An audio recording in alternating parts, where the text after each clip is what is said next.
Okay, Junyoung, I'm going to show you how to make my chicken soup. I get the Le Creuset, make it very hot.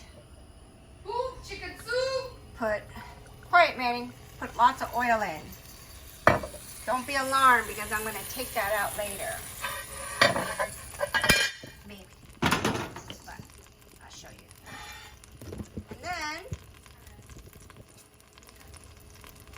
Kayla, what if I have to pause and then add more to it? I can't? So, these are 3 small potatoes. I like to cook it to a very, very, very, very big crisp.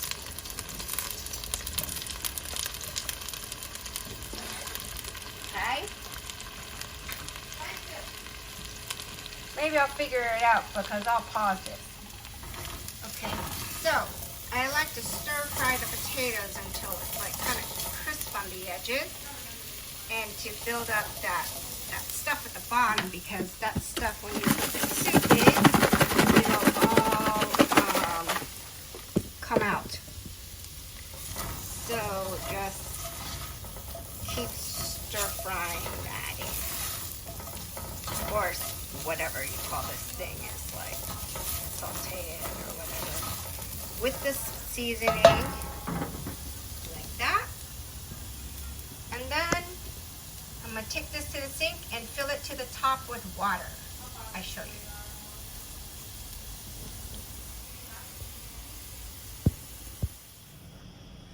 Okay, it's filled completely with water, just cold tap water. I might have let that potato part burn a little too far because there's some burnt pieces, but I'll take it off. Then I add Knorrs, lots of Knorrs. I don't know how much that is, but that's a lot. And then I add the carrots. Ooh, do you see that splatter everywhere? And then I add the chicken. I don't like to cut the chicken in advance because I just don't like to deal with chicken. So basically, I'm just gonna put the chicken in and cook it and let it, once it's cooked, then I'll cut it at the end. Plus my kids never really like the chicken, so that's it. Basically, now all you have to do is cover it. I can tell I'll probably definitely need a little more Knorr, so I'll add like another half of that. And then all you do now is cover it and let it boil and let the chicken cook. And then I'm gonna make the egg stuff. Okay, so next I get the egg. And long time ago I used to use just 1 full egg, but I started using 1 egg and egg whites because, I don't know, I feel like it makes the, whatever you call that thing, whoops. It makes the, what do you call that thing? The dumplings just a little tastier. I don't know, or fluffier, who knows. So, just mix. And then get the flour. I usually use regular flour, but I have bread flour because of all the bread making. So you just mix, mix, mix, mix, mix, mix, mix, mix, mix, mix, mix, mix, until the flour starts to kind of go away in there. And then I add more flour.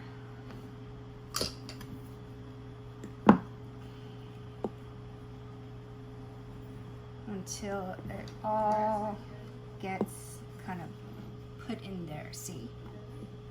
And just make sure the flour just kind of starts to dig into the egg.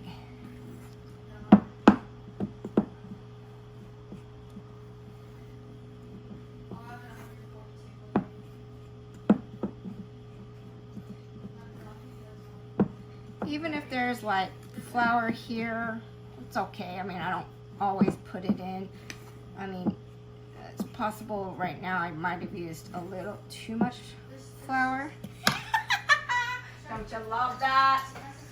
But it always still works out, Kathy Lee stuff. So I'm not really too concerned because it always still does works out.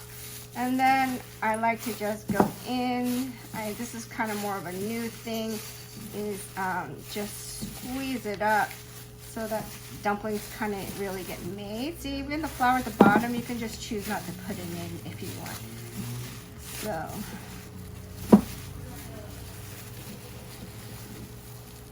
So then I just leave this here and wait for the soup to boil.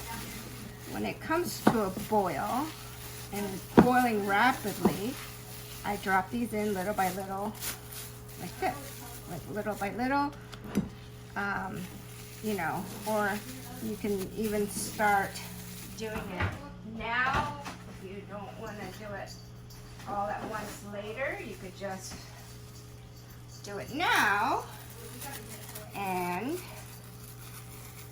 put it in to little bits like now, so that when it boils, all you have to do is drop it in. So do you see how I'm just creating little bitty dumpling pieces? My kids kind of like the dumplings bigger, so I don't like to cut it down too small. But you know, you also don't want a huge chunk in there either. But even these pieces of flour, you know, kind of big, but you can even take these little ones and turn it into a dumpling like this. There you go. So that's that. So I'll be back when it boils and then we'll do it. I would say for this version though, that I definitely put just maybe a little too much flour in, but oh well. Okay, bye. Okay, it's starting to boil, and this is when I take off all the yucky stuff. I know you'll probably want to boil your chicken first. You could do that too. I just prefer to get the juices in and take it out later. And then I think this will also take out all of the olive oil. I do regret I cooked it a little too much in the beginning. So some of those spices kind of burned up. Maybe like I should have put the water in maybe 30 seconds prior or whatever. But you know, my kids like burnt food a little, so it's okay. I don't know, some parts are burnt, but I think it's mostly the seasoning. But see, you see a little bit of it, but you know, whatever, I'll tell them to pick it out.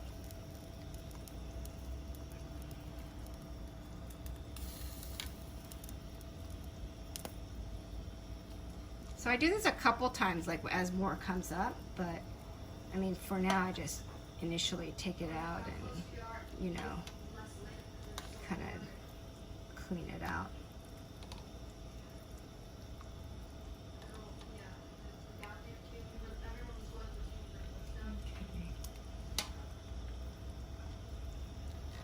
Okay, so next, just make sure it's boiling really hard. You see that? And you see my little mix from earlier, right? So that's it. You just drop it in. Some pieces I'll let it be big, and some I'll make it kind of smaller.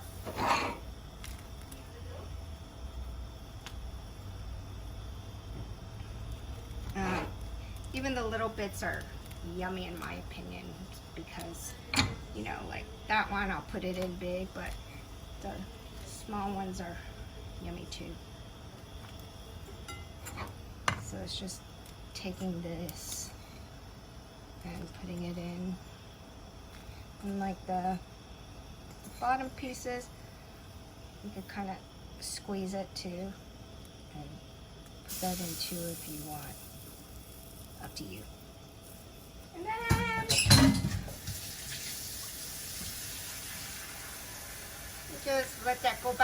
to a boil. See? And then when it boils again, I put in corn, but not until it's boiling. And also, I take out the chicken so that I could cut it, but I like to rough cut it anyways. I don't like to cut them into nice little small pieces. So I will dig them out. And I think that's it.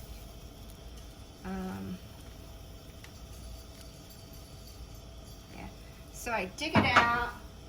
I take my handy dandy kitchen scissors that I use on everything.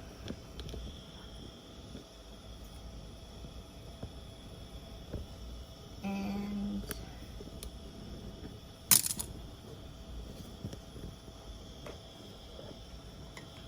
just cut. And these were chicken thighs, so I like, you know me, I like the fatty chicken thigh.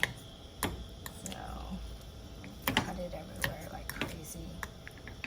And then that also ensures that it's all will be cooked too at the end.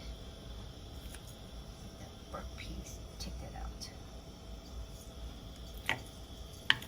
I don't know if it's burnt or if it's just kind of overly, whatever, sauteed. Voila! Okay.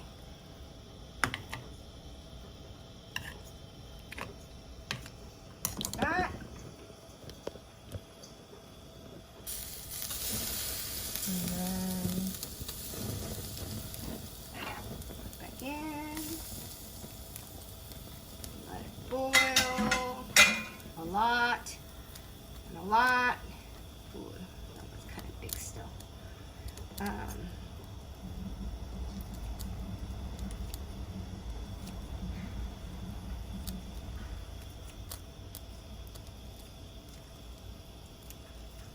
So let it boil a lot, and then when it's boiling hard, you just put in frozen corn.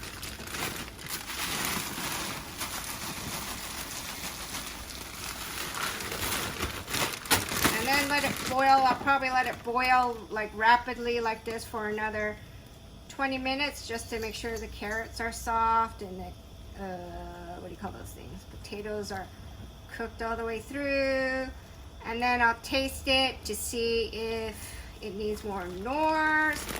But that is pretty much it, girlfriend. Okay, bye-bye. Okay, I lied. That wasn't goodbye. I forgot to tell you, at about the time where I put the kale in, the corn in, you could put the kale in. If you want it a little crunchier, put it in now, you know. But that's when I put the kale in. But, you know, the time the kids saw the black dragon for me was the time I put kale in here, and Manning started picking it up, so I just stopped putting kale in. I said Manning when Manning started picking it out. So I stopped. So I'm gonna taste it. It's pretty good. I'm gonna add a little more. You guys don't add more if you don't want it salty. But I forgot that I actually did not cook this for 20 more minutes because everything is really, really cooked. So I'm gonna stop. I don't know, depends. So this was only like about 5 more minutes of cooking, and then see, to me it's still a little what do you call it, shingle. So I put more in. You could put however much you want. The kale. One time I actually made a version with tomato paste in it. I liked it, but nobody else really liked it, so it's up to you. But yeah, that's good. That's nice and salty. So let it boil just a little more. And ready to go. I use very little rice for the kids because they prefer all the other stuff in it. And, you know, they prefer more like, you know, the dumplings and stuff. So that's basically it. Manning likes to eat it with tapatio. I like it with sriracha. And Kayla likes it plain.